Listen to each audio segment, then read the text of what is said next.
બેઠો ક્યાંક રાજવે તરવા ચપટી જોડની પ્રીતે આવે આયા 14 ભુવનનો સ્વામી ભજન કરે ઈ હારે મનવા આયા તો ભજન કરે ઈ જીતે આયા ભજન કરે ઈ જીતે એવા હિતેશગીરી બાબુએ એ ભજનોનો આનંદ કરાવ્યો. એકવાર જોરદાર તાળીઓના ગડગડાટથી આપણે વધાવી લઈએ.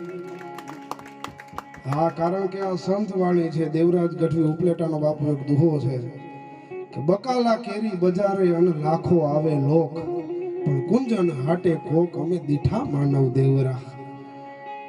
આ ઈ સંતોની વાણી બાપુ આગળ ઓલા વર્ષે બેઠા હતા ત્યારે એક બાપુ કોલેજમાં ભણાવું છું મેં છોકરાઓને આ વાત કરેલી. કારણ કે અત્યારે એકચુઅલીમાં ભણી જવા વાળા થોડાક વધી જાય એટલે આ બધું ખોટું લાગે છે.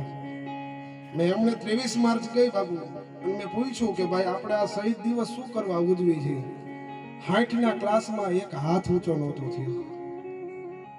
આવડા બાળકને આ સંતવાણી જોવું એટલે ખરેખર આનંદ થાય. કારણ કે ઓલા તો 12 પાસ કરીને આવેલા છે, 12 પાસ કરી અને આવેલા છે, છતાંય સાહેબ ભગતસિંહ રાજગુરુ સુખદેવની નથી ખબર તો હવે મારે ગંગા સતી પાનબાઈ ક્યાં લઈ જવા એમાં. એટલે કહું છું કે આવા બાળકો જ્યારે, કારણ કે આની જરૂર છે બહુ નાનું, કારણ કે સંચાલન કરવા બેહાડો છે એટલે પીરનારને જાદુ જમી ન લેવાય, ભાઈને જ મારે રજૂ કરવા છે. પણ આની જરૂર શું છે? કચ્છની ધરતી, લાખા ફુલાણીનું રાજ અને પરિવાર ભેગા આ લાખા ફુલાણી બેઠા છે. એમાં એ નોકર પાસેથી પાણીનો લોટો મગાવી હાથમાં થોડુંક પાણી લઈ અને નવા રાણી હતા એની બાજુ અંજડી છાંટી. નવા રાણીએ લાખાને કીધું હા ધીરજ રાખો, હજી તો 8-10 દિનની ધૂળેટીની હોળીની વાર છે. એ આટલા શબ્દ કાને પડ્યા ત્યાં લાખા ફુલાણીએ દુહો કીધો કે લાખોન કીએ મણિયા છતેન હુતે દીએ છે દીહડા 8-10 મે તો કો જાણંદો કેર. રાણી તમે તો 8-10 દીનું કયો છો પણ 8-10 દીમાં શું થઈ જવાનું ઈ કોને ક્યાં કાઈ ખબર છે? યાદ હો રાણીએ હાંભળો તો રાણીએ પાછો હામો દીધો કીધો કે લાખા ફુલાણી દીહડા 8-10 મે તો ફુલાણી બહુ ફેર. આ ઉગતો જેને નિરખ્યો ઈ આથમ તો દેખ. તમે તો 8-10 દીની વાત કરો છો પણ આ ઉગતો ફૂરજ જોવે ઈ આથમ તો નથી જોતા. અને આ બેની વાત સાંભળી લાખાના બેનબા બેઠા હતા.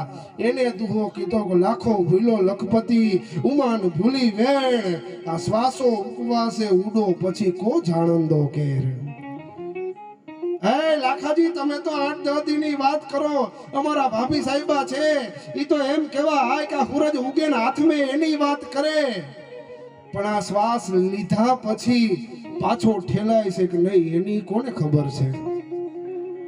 અને ત્યારે દેશની અંદર 3 દાસી અમર થઈ ગઈ.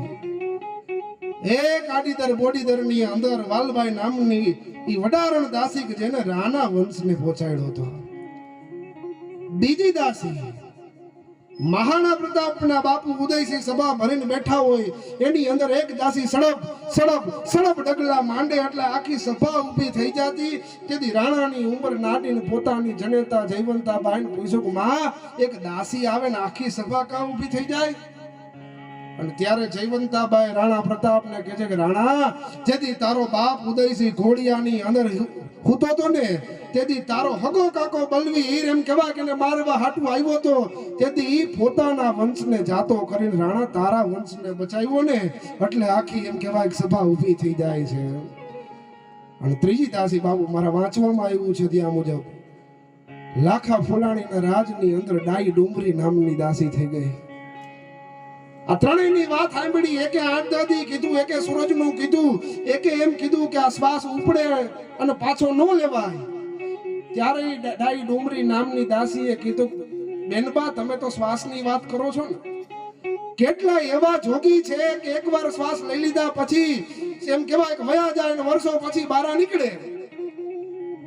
લાખો ઉમા બેનડી તમે તઈને ભૂલા તેણ આ આંખ ઊંધે ફરુકડે પછી કો જાણંદો કેર. એકવાર આંખનો ફરુકડો થઈ ગયો એ પછી પાછી વાર થાય છે કે નહીં થાય? એટલે આવા બાળકોને જોવું ત્યારે બહુ આનંદ થાય કે મારી ભાષા હચવાય છે. એ આ જેવી તેવી મારીને તમારી ભાષા નથી. અંગ્રેજીની અંદર બાબુ ગમે એવડો ચેક લખી નાખીને તો પાછળ લખાઈશું ખાલી ઓનલી. અને ગુજરાતીમાં 500 રૂપિયાનો ચેક લખીને તોય પાછળ લખાય અંકે રૂપિયા 500 પૂરા. હું તમે ઈ માતૃભાષાના વારસદારો છીએ. સંતોષની ભાષા છે. બંગડી તૂટી જાય તો એનું અંગ્રેજી થાય, પણ આ બંગડી નંદવાણી એનું અંગ્રેજી ન મળે. એ મારી તમારી ભાષાનો શબ્દ છે. આંધળાનું અંગ્રેજી બ્લાઇન્ડ થાય, પણ પ્રજ્ઞાચક્ષુ એ મારી તમારી ભાષાનો શબ્દ છે, એ ન મળે. અરે વિધવાનું અંગ્રેજી વિડો થાય, પણ ગંગા સ્વરૂપી મારી તમારી ભાષાનો શબ્દ છે. આના અંગ્રેજી નો મળે, નો મળે, અન નો મળે. ત્યારે વધારે વાત ન કરતા ભાઈ ઓમ ભગતને વિનંતી કરું કે એને મજા આવે એવા ભજનોનો દોર લઈને આવે. ભાઈ ઓમ ભગત.